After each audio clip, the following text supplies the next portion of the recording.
Welcome back. In this video, I would like to talk about two more factors within Silent Hill 2 that contribute to the game's unsettling and uncanny atmosphere. The first one is mental illness. At various parts throughout the game, the player is confronted with the topic of mental illness. The Brookhaven Hospital in particular depicts several cases of patients with various mental illnesses, some of which seem to have lost most or all grip on reality. And mind you, this is not meant to downplay other mental illnesses, but to me personally, the idea of losing your grip on reality and getting lost or trapped within your own mind has always been a particularly terrifying one, and the game plays right into that by broaching the subject.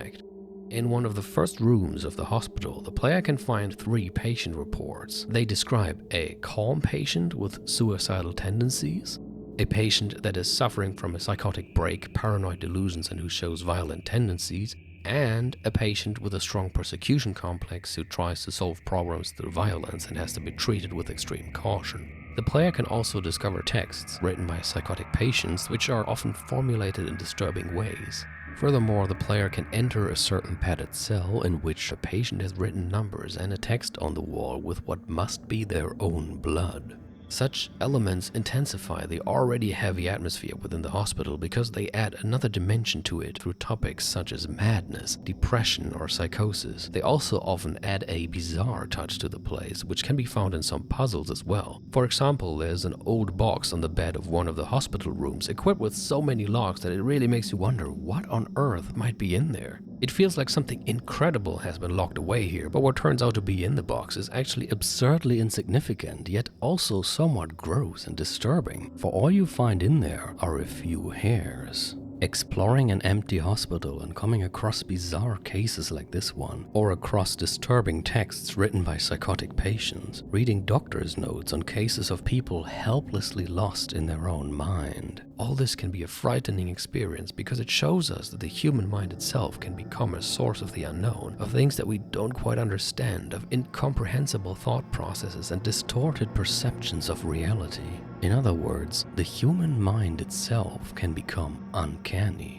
And this exploration of the hospital in Silent Hill 2 in particular gives us a glimpse into this. It's noteworthy that the game also touches upon ethical and philosophical questions related to this topic. On the hospital roof, you can find the diary of a patient who questions the authenticity of his own emotions and identity, asking, "If I'm only better when I'm drugged, then who am I anyway?" Most of his entries speak of rain, only the last entry suddenly mentions sunshine and suddenly stops mid-sentence. Perhaps this last entry was written under heavy medication, and if that's the case, then one might wonder if taking this kind of medication was really the right choice for him if it meant losing his former identity. But then again, maybe the happy side was his former self and the medication actually helped him get back to normal. The game doesn't answer this, it just makes you think about it. There's also a doctor's report about a patient that has entered the other side. It's not clarified what the doctor means by that, but one possible interpretation is that this patient may have lost their grip on reality. However, it seems that the patient is now happy while he was very depressed when he was still on this side, and so the doctor ponders if bringing the patient back to this side where he suffered so much was the right thing to do. I should probably add here that personally I do not view psychiatric medication as some kind of mind-diluting evil, even though there surely are cases where such medication is abused or prescribed too hastily. But there also are plenty of cases where it has helped people go back to being who they were before mental health issues changed them for the worse.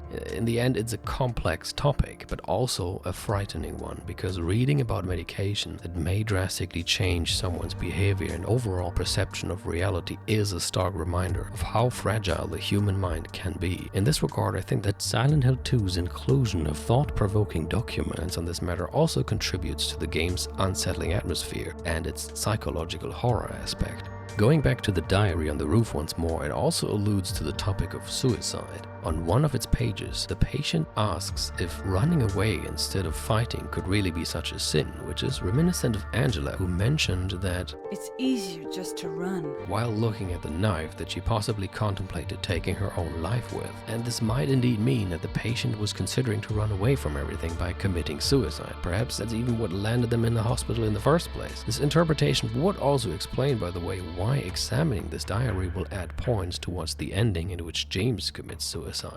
Suicide as a means to run away from your past is a path that Angela chooses at the end, and seems to be a terrible but existing option for all those that are called to Silent Hill. At times, the town even appears to suggest it as an alternative way out. For instance, when James finds a graffiti directed towards him that outright tells him to simply die, or when the town forces James to literally jump into his own grave. Next up, I would like to talk about non-visual horror in Silent Hill 2. Back in video 4.5, I explained how Resident Evil uses a lot of visual horror and explicit horror, while Silent Hill often employs what could be called non-visual horror or horror through uncertainty, where fear is often generated by things the player cannot see or things they cannot understand. And here, I would like to give a few concrete examples of Silent Hill 2's use of this. One of the first instances can actually be found right at the start of the game, when James has to descend into the town of Silent Hill. I've mentioned this before, but this descent is accompanied by strange beast-like noises.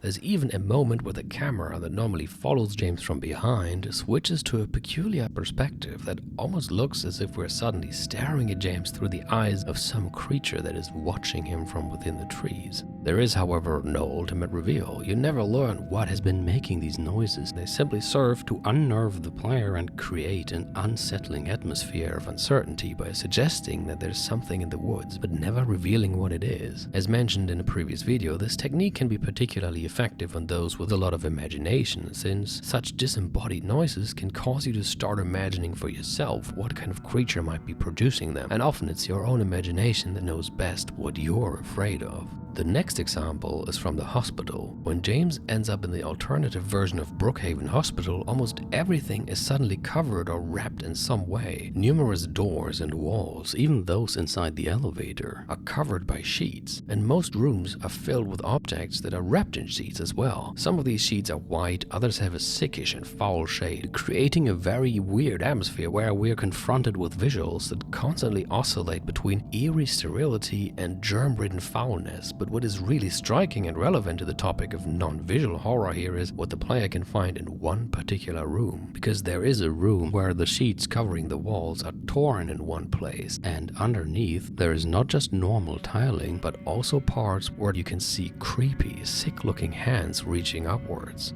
For one, the hands are probably supposed to point the player towards two items that they need to pick up here. But apart from that, this sight can also make you wonder if perhaps all the other sheets covering the walls are hiding similar grotesque things. Perhaps the entire room, perhaps every room is actually covered with unsettling sights that would instill sheer terror in us, and we just don't see them. And in a way, that's an idea that can be even more unnerving than actually just seeing the walls covered with hands or other grotesque things, because once you've had that thought, then whenever you see more sheets covering walls or items within the hospital, there might be this nagging uncertainty, this burning question within you, whether you're really just standing next to a normal wall covered with a sheet, or if there might be unspeakable terrors lurking below those sheets, just inches away from you. And once that train of thought has been properly set in motion, your own mind, which again knows best what terrifies you the most, can do a great job at imagining things you never wanted to imagine. Brookhaven Hospital also contains instances of non-visual horror where unknown noises are used to unsettle the player, because in one of the hospital rooms you will suddenly hear a loud clashing noise that recurs in irregular intervals and quite frankly almost gave me a heart attack the first time I heard it.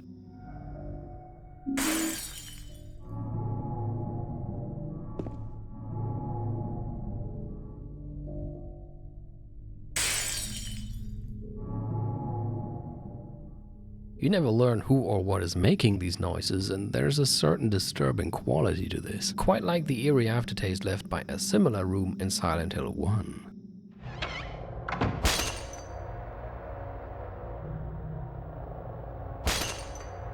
Or by the knocking from within the toilet stall in Silent Hill 3 that ends up being empty.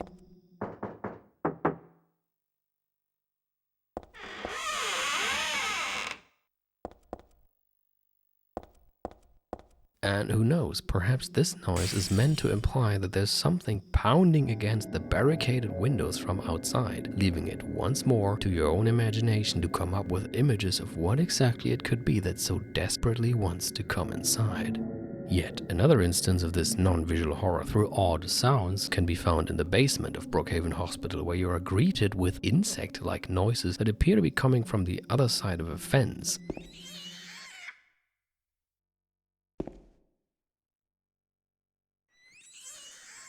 Again, we never learn what's behind this noise, but that's exactly what makes staying in this place feel increasingly disconcerting if you have an active imagination.